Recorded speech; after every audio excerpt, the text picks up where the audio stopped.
Good morning, good afternoon, good evening. Welcome to Hands-on SAP Dev. Finally, a few minutes late. It wasn't, my internet connection is actually fine. Very fast actually today.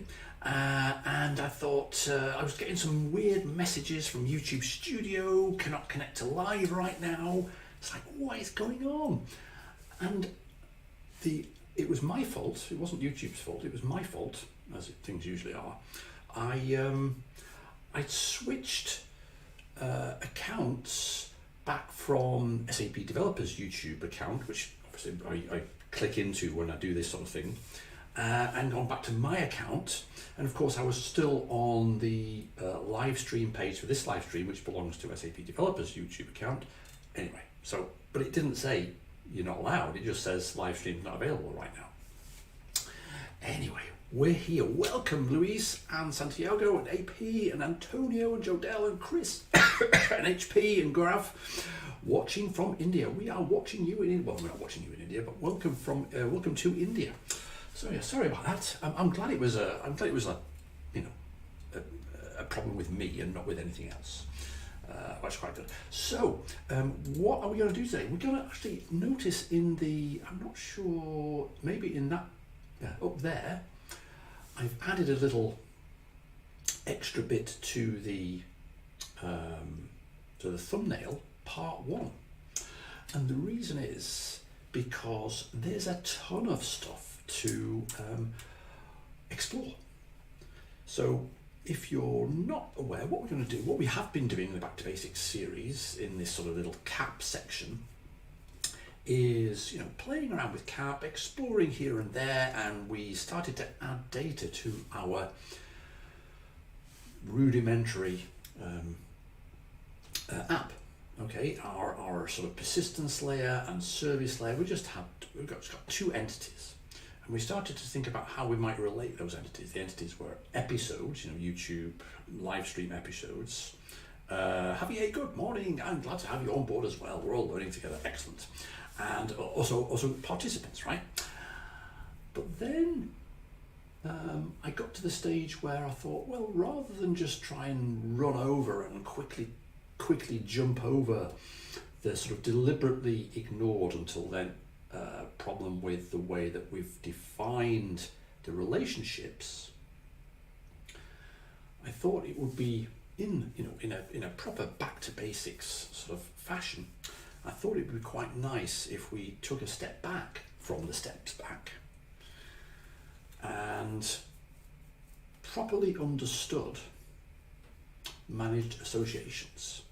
So let me know in the chat, there's lots of people in the chat, it's brilliant. So let me know in the chat generally what you think about these Back to Basics series, if you want some more. We had some great feedback from the Devtoberfest winners meetings and everything. They said they enjoy the Back to Basics series, so that gives us a good indication. But I would love to hear personally from you lovely folks who are always on the channel. Anyway, so we're gonna explore, and by exploring hopefully understand together what managed associations are, how they work, what goes on behind the scenes, and so on. And so I think, I was talking to Antonio this week, who was here in the chat as well, and I started making some notes. I normally make some notes. Am I still on the main? Yes, on the big intro. I call this the intro scene with my big head and the big title here. I always make notes as to sort of roughly what I'm going to cover, like random things, like, oh yeah, blah, blah. And A, I can't read them, and B, the notes just exploded and there was so much stuff to remember to do. So I started writing it down in Markdown. And then it started turning into sort of like a notes for me. And then I thought, well, why don't I make notes for you and for us? And then it sort of turned into this monster thing. So let me just switch to the main scene, and let me just show you what it looks like. I've now got in my, I've just literally half an hour ago made this repo public. I'm going to move it to the SAP samples organization. I actually was only using this repo as a sort of a note-taking thing, but it's turned into, like I say, it turned into this sort of monster relating to exploring and understanding managed associations. So hopefully, and let me know if this will be useful, hopefully this will be useful to you, because it's got everything you need to follow along. If you do, in fact, we put the link in there anyway. If you do want to go and follow along, it'd be really cool if anybody does, on this live stream. There is the link, and the main part of this is in the Weezers. Good morning to you, Weezers. Welcome. It's nice to see you. Good morning to Thailand. Good afternoon to Thailand. In the guide section. So this is like the notes that I was making, and I've turned it into, it's almost like, it reminds me a little bit of like a mini code jam. So in this live stream, and also we won't rush because it's super interesting and super awesome, the Managed Association concept in CAP is super awesome. Tim Price watching from exotic Chorlton. Welcome to Tim in exotic Chorlton. So we're going to take our time. We'll do it with you this week and next week, so I'm not rushing. I thought if I rush, it won't be fun, and for me or for you, and we'll miss things and everything. Great, thank you for the feedback, Santiago. It would be great to have more back to basics content. Yes. So it's turned into a little bit of a 17-part monster, and I went through last night. GitHub had an outage, didn't it? And I lost a load of stuff last night, so I was like, typing quick then again. Not all of it, but anyway. So yeah, as you can see, it's quite a lot of stuff that I've created. Woo, it's still going, all that, right? So we're going to go through that, if that's okay with you. I've got my coffee. Oh, it's really nice, actually. Where was it? I was talking to Antonio again about the coffee. I had a meeting with Antonio yesterday from Honduras, is it? I can't even remember. I've got the bag in the kitchen. Okay, so there's the repo. Like I say, I'll probably move it into the SAP samples organization eventually. Yes, wow, it's a lot of typing. In fact, again, referring to Antonio, we wanted to talk about something. We were chatting on Slack. I said, Antonio, can we just call, because my fingers are tired from typing all this stuff. True story. So this will take us on a journey, and let's do it together. If anybody is feeling brave, you can do it right now. The only thing is, if you do use the dev container, I've noted just now, just before the live stream, that I forgot to put bat, which is like cat with wings. It's like a now sort of color-coded version of cat that I use in one of the utils. That's not in the dev container, so I've just had to add it to my dev container now. So I've got bat here now. That's cool, but it's actually which bat. I've put it in my sort of a local bin directory. Just stuck it in this particular container. Okay. All coffee from Honduras is great, says Antonio. Oh, Masala, La Paz, Honduras, lovely coffee. Can't go wrong with back to basics. Thank you, Jadel, for the feedback. Brilliant. Okay, so what this is all about, I've got to answer this one here. What this is all about is, in the guide, we've got a preamble. This is what we're going to do, but I'll explain as we go. We're not going to read through this. I was just saying here, turn off autosave, because autosave is awesome, but we want to sort of make changes and then be ready to look at the results of what those changes do in our own time. So I've turned off autosave in my VS Code. I recommend you use VS Code only because it's got a dev container and it's got everything like for a turnkey setup. Modulo that missing bat thing, which I just didn't realize. Because I only had an idea this morning at 4 a.m. this morning. I woke up, thought, I could put it on the dev container. So I've done that this morning. Anyway, so let's start. What we're going to do is going to go on a journey, and we're going to start building up just books and authors, because we all know what books are, we all know what authors are, we know it from the CAP, the wonderful CAP content elsewhere. And in fact, I've got a little script that will pull the CSV data from a CAP repo because I'm too lazy to copy paste it. I'll show you that as well. So, is that okay? Let's go. Shall we go? Shall we set off? And also what I've done, I've not really tried this properly out yet. What I've done is, if you do want to do this and then jump back to a branch, to say I want to start from step 3 or step 14 or whatever, you can go straight, git, check out that branch, and bam, put it in there. So what I've done to start off is I've done this bit already, just now. Git clone this repo, and then open it in VS Code. Okay, and when it opened in VS Code, in fact, shall I put them side by side? There we go, yeah, put them side by side. When it opened in VS Code says, ooh, there's a dev container directory in here. We all know this, we've done this before on the live stream. Would you like to open it's in a container? I said, yes, please. So now I'm in a container, and which means I've got things like entr, which I use in the monitoring script. I've got JQ, just in case I want to use JQ. I've got Miller, which is an awesome data manipulation, CSV data manipulation tool, which I also use. Miller is like JQ, but for CSV and TSV and things like that. Really awesome, just been learning about it last week. And so there we go. And we've also got CDS, okay? So we got the CAP server in the form of the CDS command. So what we'll do, we'll start with CDS init. And the general idea is that this comes empty apart from the README here, apart from the README in the guide. The sample was like, forget the sample for now, that was a version of this. And that's also, it comes sort of mostly empty. So when we do a CDS init, it will, initialize a new CDS, new CAP project in your space, in your dev container. So far so good. We've got CDS init, and this should create various files and directories. So far so good.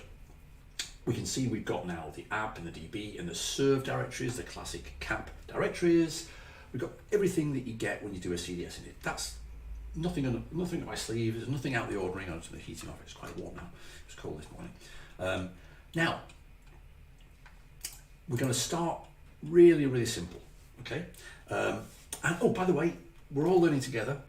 So if you've got any comments, questions, there's no question too stupid, observations, ideas, let me know in the chat. Let me know what you think. Let me know if you think this is easy. Let me know what your experiences is with managed associations.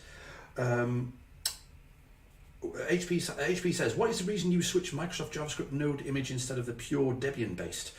Only because I've just used that dev container.json file in lots of projects, and it just works for me. There's no explicit reason. I think what HP is referring to is that in the dev container here, I'm using this sort of variant. Okay, the Docker file variant is basically this one from the Microsoft container registry. It works really well. It's got basically, for me, it's got the most important thing, which is a bash shell and all the Unix tools, and it also has Node.js, JavaScript. Really nice and clean. So I'm happy with that. That's what I think you're referring to, HP. Great question. All questions welcome.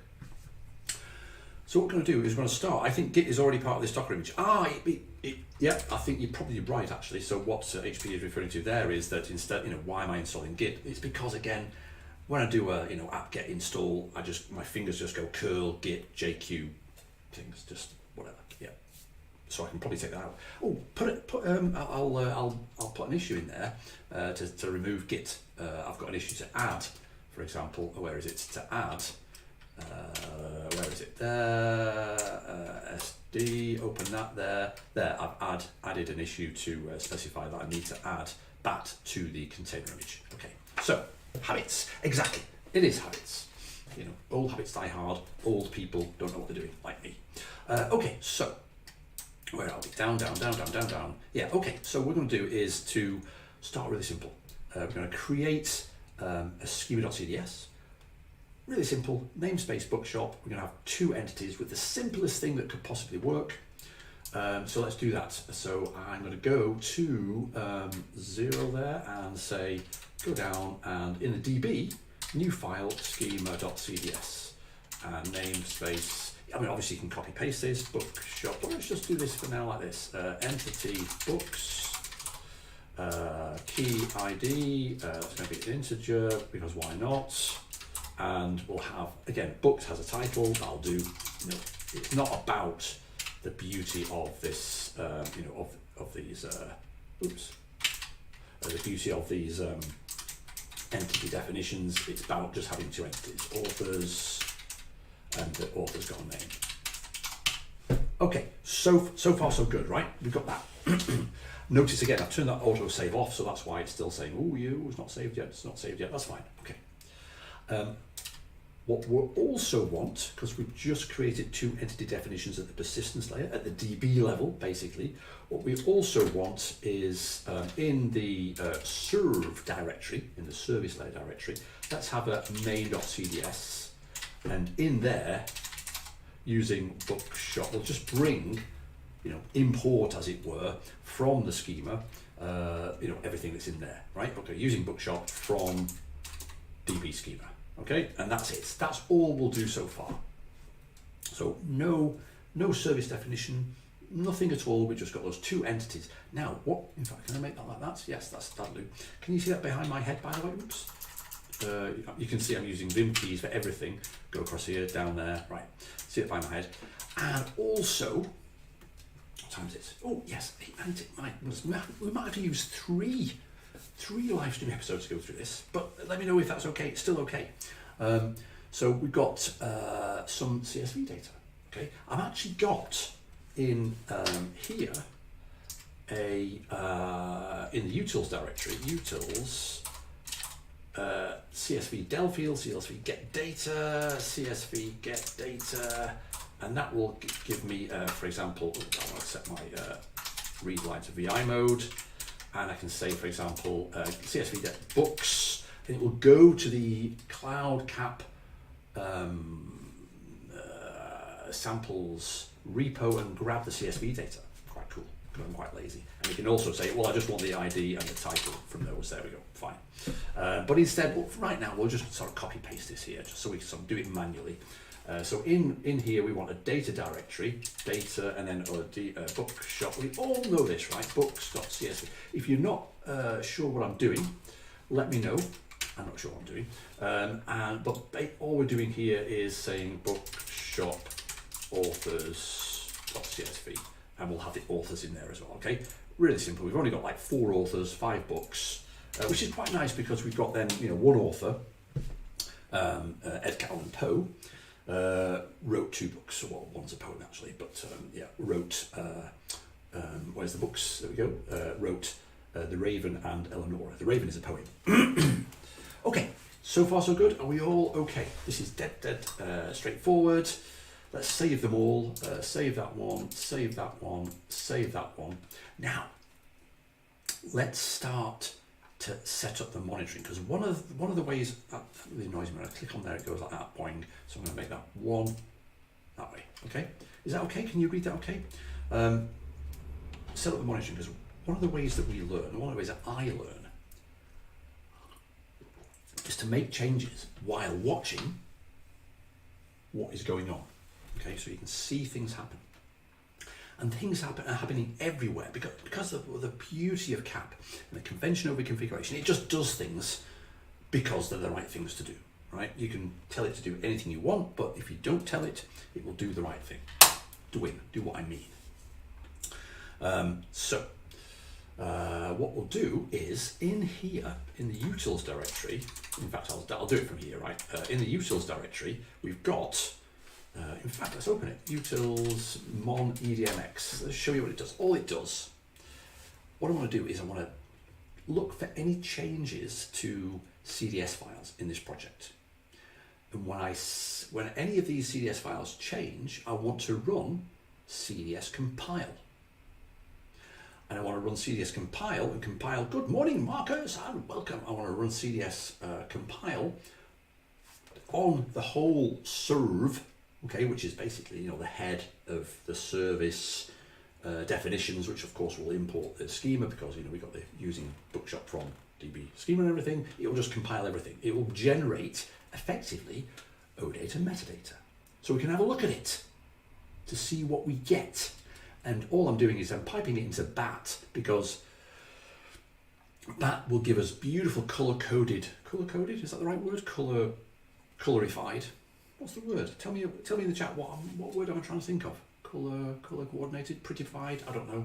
It will give us a nice colorful version of the XML. This says just plain, so don't give me a header or a footer between, in front of them after the actual output, and the language I'm being explicit to tell BAT this is XML, color code it XML wise. So Javier says, please let me take the opportunity to thank Jadel because his blog has helped me a lot in my early days with SAP, BTP, Cloud Foundry, etc. Amazing.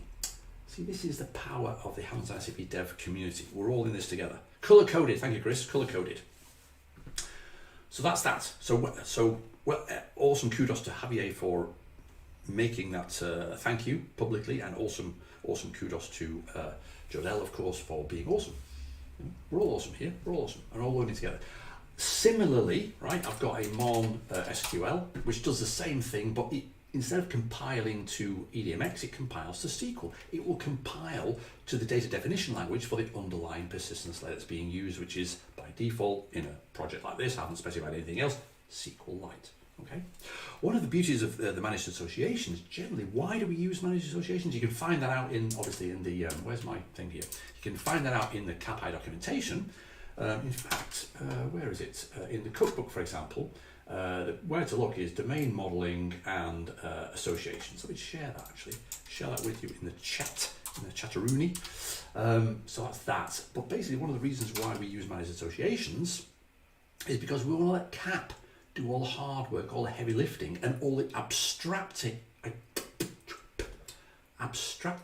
from the actual underlying persistence layer, which may be a SQL, RDBMS style thing, or it might be a NoSQL thing, right?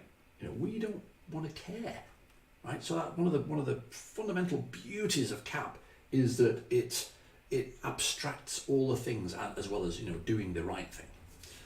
So there we go. So Jodel says, glad to know, very much welcome, awesome. So we're going to compile to SQL because we know we've got the SQLite underneath. So that's what those scripts are. Okay, so we can close that one and close that one. Yeah, that'll do. Okay, so if I say utils mon EDMX, okay, we get an error. There are no service definitions found at all in given models.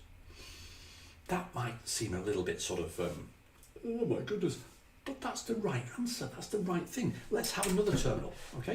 And say utils, let's monitor, utils mon, let's monitor the SQL, okay? In fact, let's have this full screen now, because we can just flip back between the two things.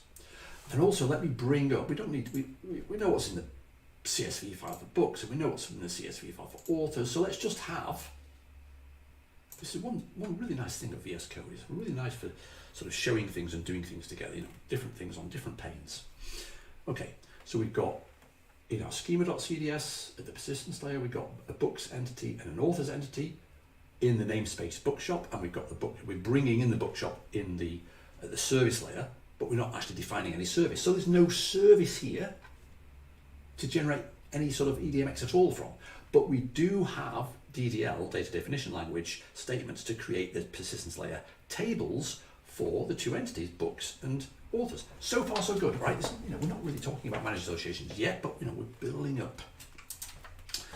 So far so good. Let me know in the chat. Actively let me know in the chat if this is making sense, if we're going too slow, if we're going too fast, and everything, okay? By the way, I sort of ended up writing this in, if anybody's been to or looked at the content for any of the code jams that I've done, I quite like sort of using this little hand thing to say, blah, blah, blah, blah, blah, blah. DJ talks a lot, but here's something for you to do right now. So this is when you need to do something, it's signified by this little hand thing here. Okay. And then in each of the steps in this document here, in this guide, there's a subsection notes. I think I've referred to that at the top here. Notes. I thought I referred to the notes. Anyway, basically I'm saying, in each of the sections, at the end of each section step, there's notes, what you should look at, okay? And we're here, right? So here, notes. EDMX, the error, there are no service definitions found at all in given modules. Okay. Is it like an ORM? Well, I mean, you can sort of think. So Santiago is asking about whether it's like an object relational mapping. Not, I mean, in the same way that an ORM allows you to think about more of an abstracted connection between, you know, your service and your business logic and how the things are stored at persistence there, then yes, but not really. I mean, object relational models, you know, they're a bit like Marmites. People either, you know, love them or hate them. I think ORMs are. Yeah, I'm not really sure that ORMs are, for me personally as a developer, the right way to go, because it sort of, you know, it encourages more object-oriented thinking, which, in my personal opinion, is not the right thing. And yeah, I mean, it's a fantastic pub conversation. So not really like an ORM, but you can think of it as like an ORM in the way that there's some wonderful abstraction in CAP that allows you to use different types of and shapes of and colors of persistence layers, if that makes sense. Great question, Santiago.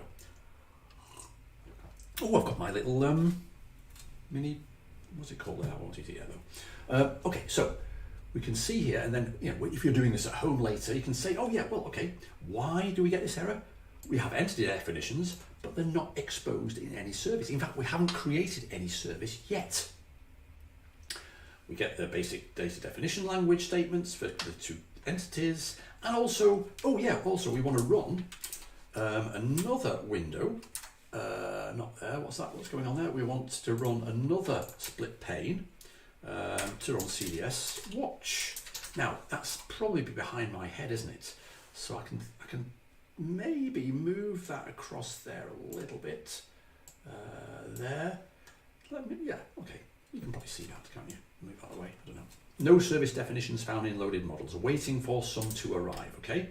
We can see that there. There is no, that message. And it makes sense, doesn't it? Because we don't have any services defined yet. So what we're going to do is we're going to add a service, okay, in this step 3. So far, so good. I prefer, Antonio says, I prefer SQL instead of ORM, more power and more control. Yes, it's not directly related, but more related to the philosophical idea of, you know, objects versus data. Yeah, objects being, you know, clumps of data with behavior. Rich Hickey, I think I might have mentioned this before. Rich Hickey, the creator of the wonderful Clojure with a J programming language, it's a Lisp. Brilliant. He gave a brilliant talk on the value of values and why it's important to distinguish data from behavior, not clump it together. There's clump again. What am I using the word clump for?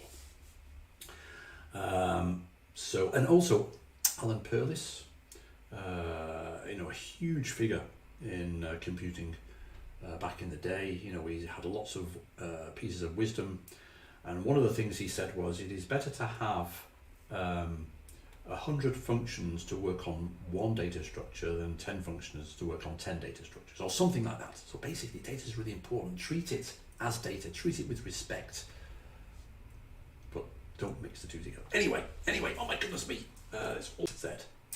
Service Z, define a service. I'm only calling it Z, a single letter, because I want the URLs in the localhost 4004 to be short. Okay, so add that. Now, when I save that, what's going to happen? What do you think is going to happen? In fact, yeah, tell me in the chat what you think is going to happen. You know, I'm always rushing, I'm always panicking, but it says 8:32 here, so I think we're okay. What do you think is going to happen when I save that? And this is the beauty, this is the reason why we don't want to have autosave, because we want to carefully control when things happen, so we can be staring at them. So let me know. I'm going to have a bite here. Short dump, Jodel. Well, I hope not. I hope we're not going to get a short dump. Anybody else? Thank you, Jodel, for having a guess. I know that guess was slightly joking with the exclamation mark and question mark, which put together as a single character. Apparently it's called an interrobang. Anybody else want to guess what's going to happen? While I wait for the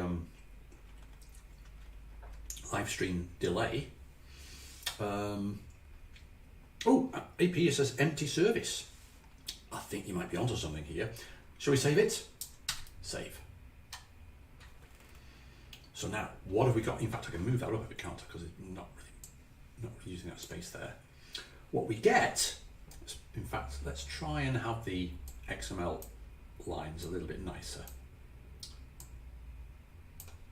There. Trying to make that not wrap round. There we go. There. Okay, fine. Stop messing around, DJ. So what we get is, first of all, CAP is now able to generate an entity data model in XML. There, EDMX, that's what EDMX stands for. Right? But we just get the basics. We get a skeleton. We get a schema, okay, where our stuff will be, our OData service will be defined, and we get the namespace Z, which relates to the service Z, but we don't get anything else, right? We don't get anything else. We don't get any references to the books or authors. Why? Because we haven't included the books and authors entities in the service, right? Again, so far so good. Right, okay. EDMX, we now have a very basic and empty OData service. Note the namespace is capital Z, right? Capital Z, because the service is capital Z, there, right? Within the main schema section, the entity container contains nothing, and there are no entity types. Remember, so do we understand the difference between, and this is slightly sort of OData-y as well, not really to do with managed associations, but let's move by, slowly but surely. We understand, don't we? In fact, yeah, there we go. We get the schema, we get the namespace, but we don't get any entities, right? So we get no change in the SQL because there's nothing in the service. There are no views that need to be created at the persistence layer, right? And the server, we get now serving path Z, okay? Lowercase z, CAP does the right thing, convention of configuration, it will lowercase the service names, it will do something if the service names have got like camel case and everything, or dashes or underscores or something, I can't remember exactly what. It'll remove the word service as well because, what. So we get a lowercase z for the path that's served via HTTP, okay? Fine. So that's fine. So now what we're going to do is we're going to bring in the reference to the books entity. Okay, we're going to do this. Okay, so we want this entity books as projection on. Let's do that now. What's going to change? If I save that, do we have the books entity type now in our EDMX? No, we don't, because we still haven't really included, well, we haven't, not really, we still haven't included the books entity projection onto the bookshop.books, which is that one. That's not inside that service.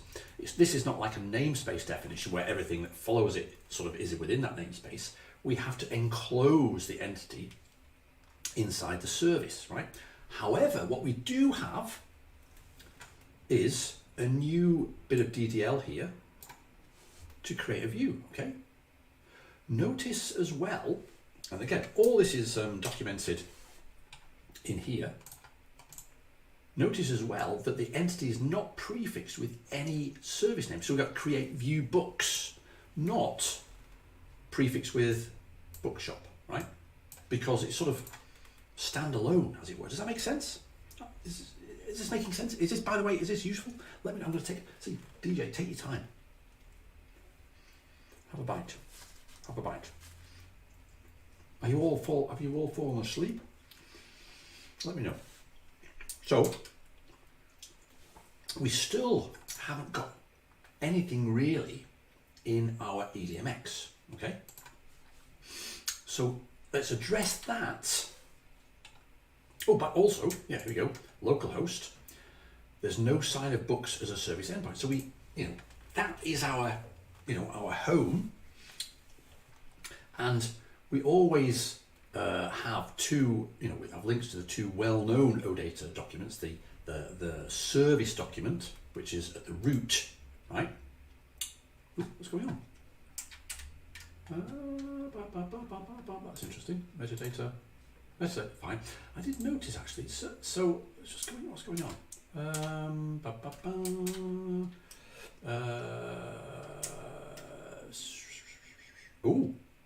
Service said using bookshop from DB schema, entity books, entity authors. That's fine.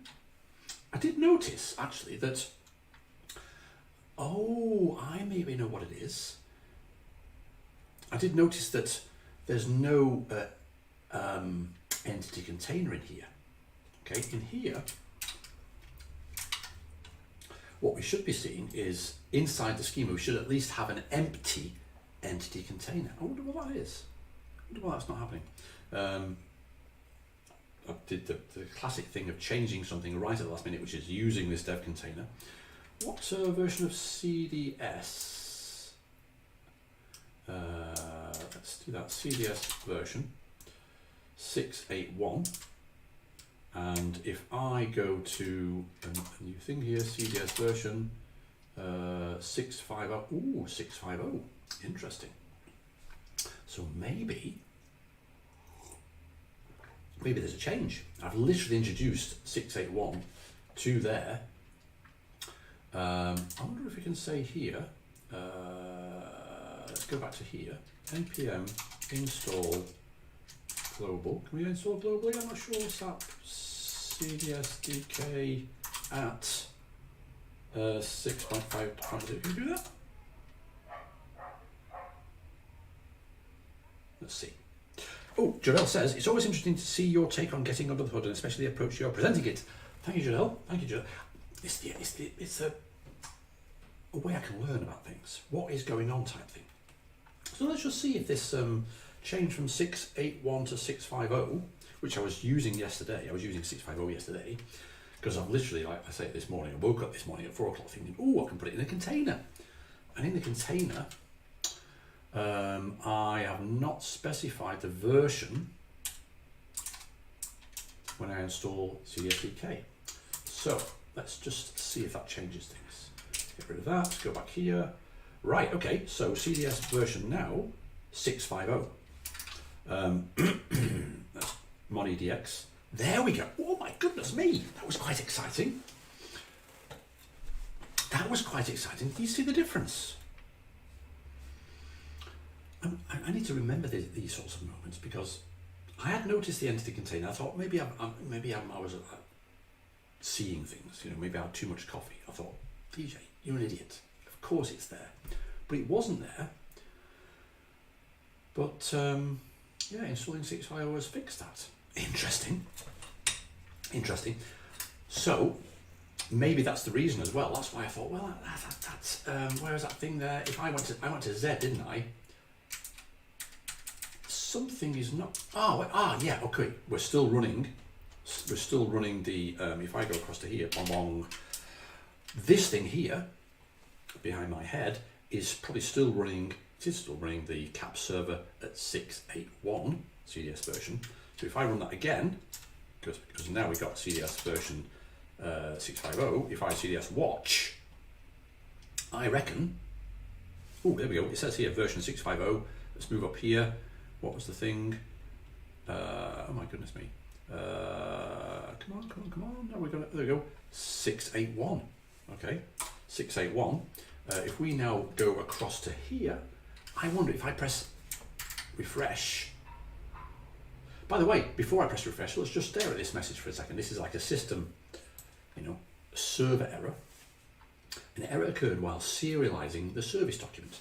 Can't read properties of null reading entity sets. Now, that's the reason when I saw that, I thought, maybe I did correctly noticed that the entity container was missing from the EDMX, because what I guess the CAP server is reading in order to generate the service document is the same data structure internally that would generate and cause the entity container to come into existence, right? Even though it might be empty. So I'm thinking that, I don't know, what's going to happen? Refresh. There we go, amazing. So something in 681 causes the entity container not to be generated, causes the list of entities that are available not to be there. It's probably me that's doing something wrong, but I'll chat to the CAP team and see what I've done wrong with 681. Okay, so we're back to where we were. Does that make sense? Are we all still together? Yeah, I do like, just going back to Jonel's comment, I do like this. Why I'll get rid of that thing there. I do like making a change and then seeing across the board what happens, if anything. And that's what I've tried to sort of describe here. Okay, so we've added the books entity, but it's not inside the service.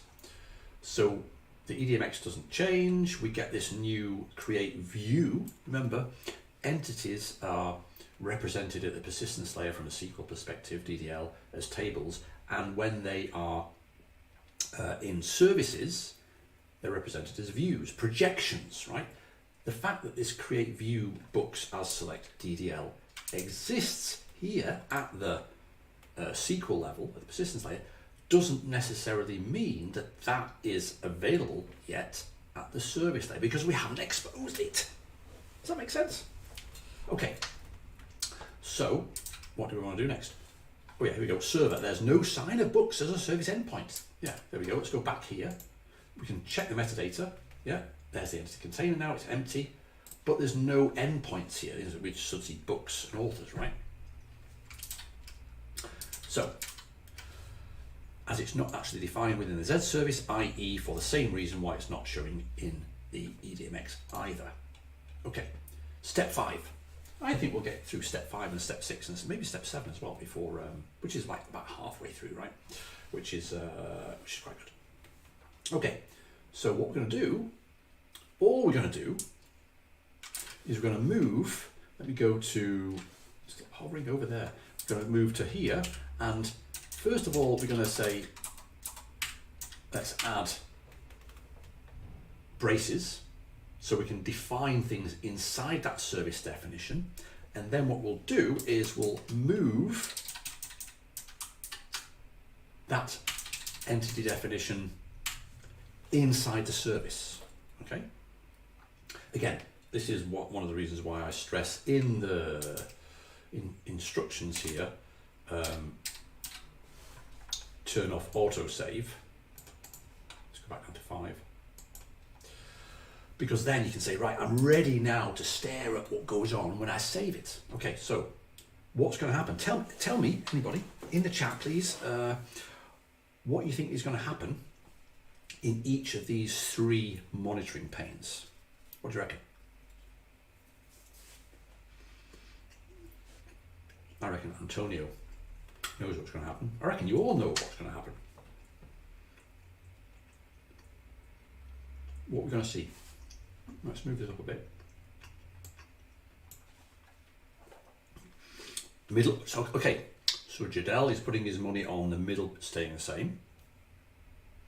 HP is saying the view name will change. Nice, that's a nice detail. What about the EDMX? What's going to happen to the EDMX?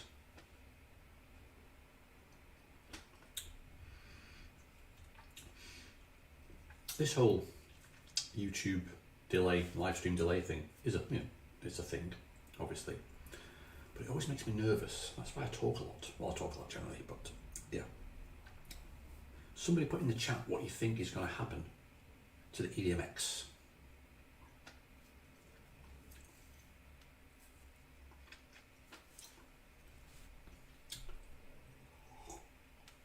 I think over here, well, I know over here, we get in the notes, we get what happens, right? So Santiago says, expose the entity books inside the entity container, and AP EDMX will have entity and attributes. You are all correct. So let's try it. Okay, shall we try it? Press save. Now, so Jodel says the middle will stay the same. There are no further table or view DDL statements. However, HP is also correct because this has changed from just books to Z_books. Why is it not bookshop_books? Because this entity, this projection, doesn't belong in the bookshop namespace. It's just the books and the authors entities that belong in the bookshop namespace. This entity, which is a projection, belongs inside this something called Z. So it's prefixed with Z. It's sort of, really that makes a lot of sense as well. Why would you want to give it this Z_? Because you might have other services also that have the same projection, so you need to distinguish at the persistence layer, each one.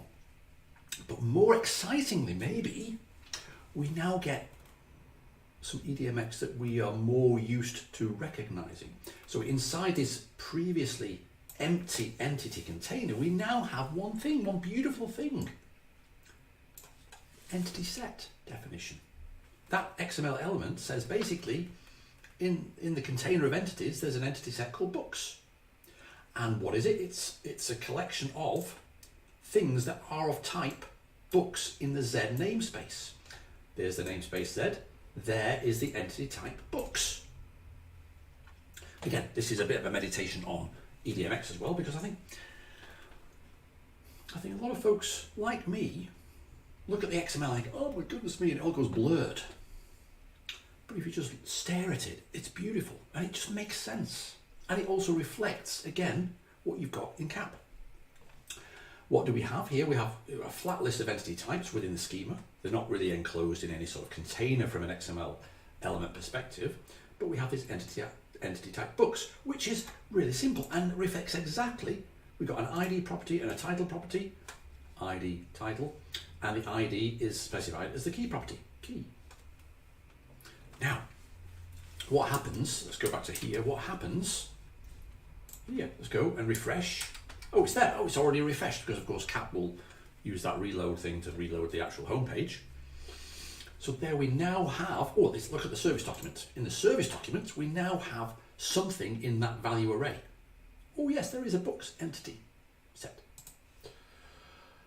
The metadata is as we saw, right? And now we have books, and we've got the data. We've got a simple, super simple entity set based upon the CSV, based upon that entity in the bookshop namespace at the persistence layer, exposed through the service at the service layer. The service is called Z, right? And let's close that. So we've got the notes here describing what I've just said.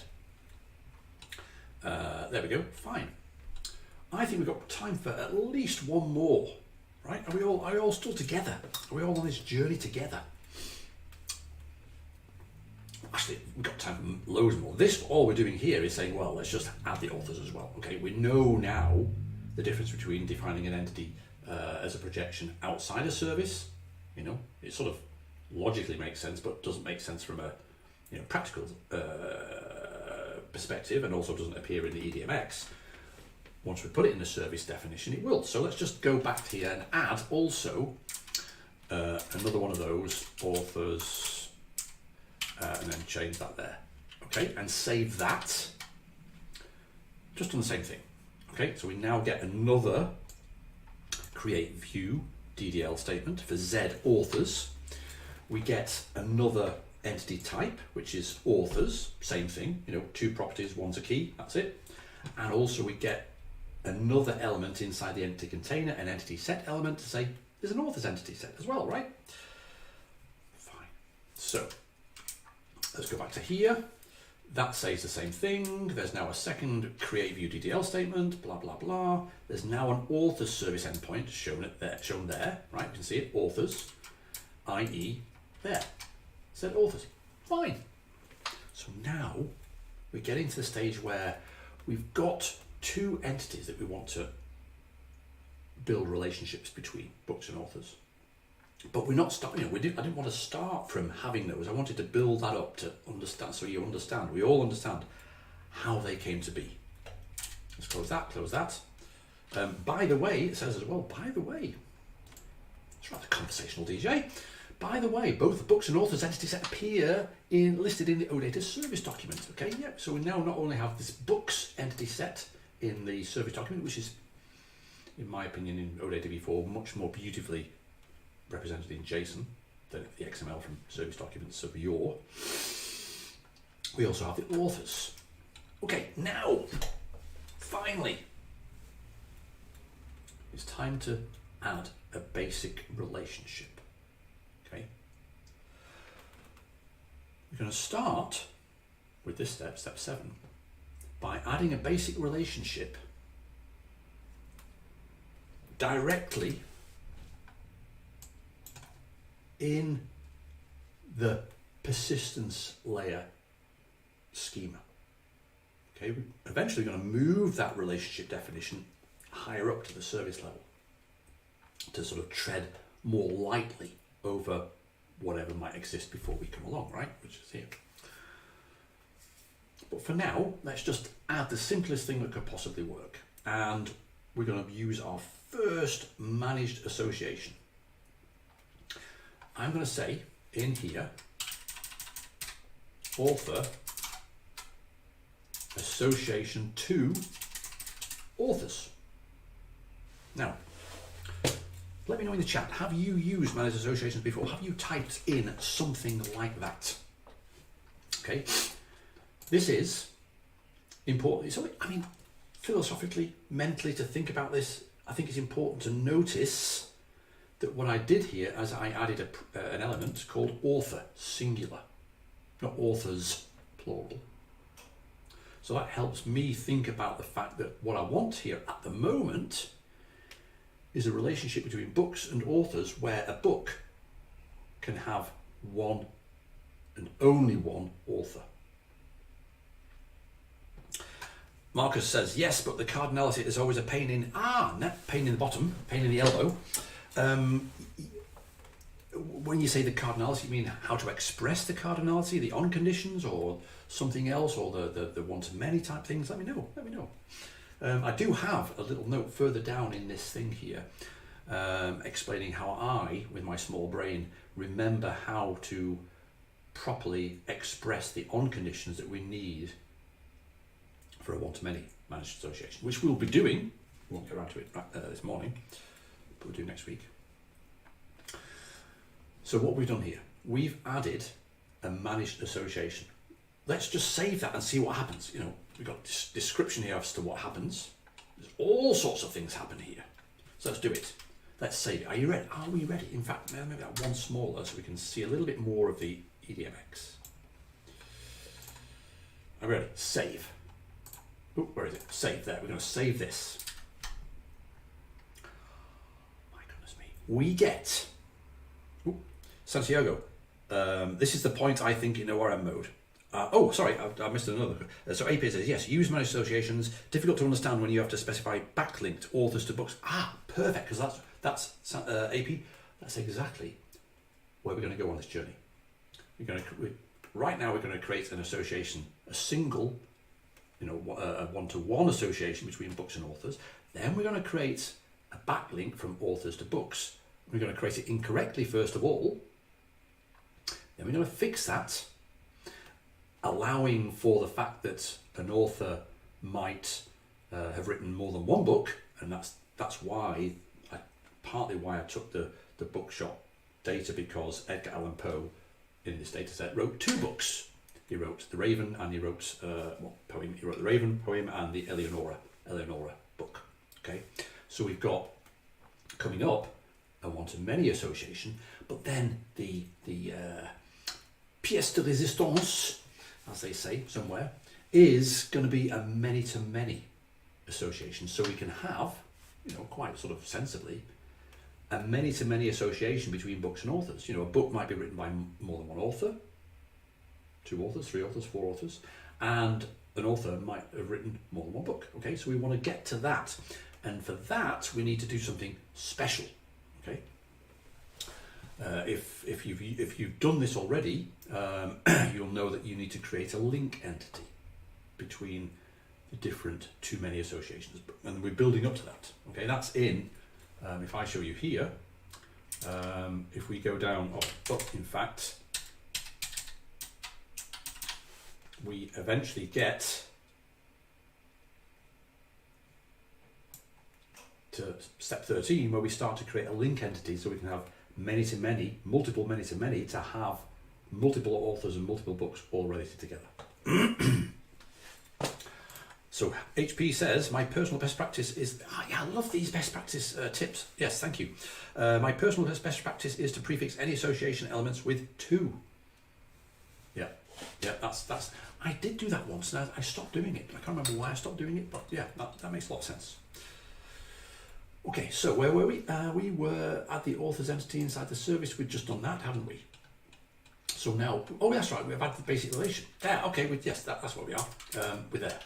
So now we get, in the EDMX, we get even more beautiful things. But let's look at the SQL first.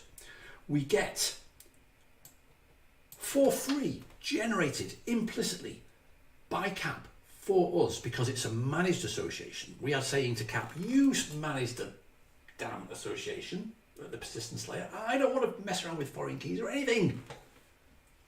So what CAP will do is we'll say, okay, well, I'm going to generate a field called author underscore ID and use that as a foreign key. And also in the view, I'm going to obviously bring that reference in the select statement. Okay, so we get that and that.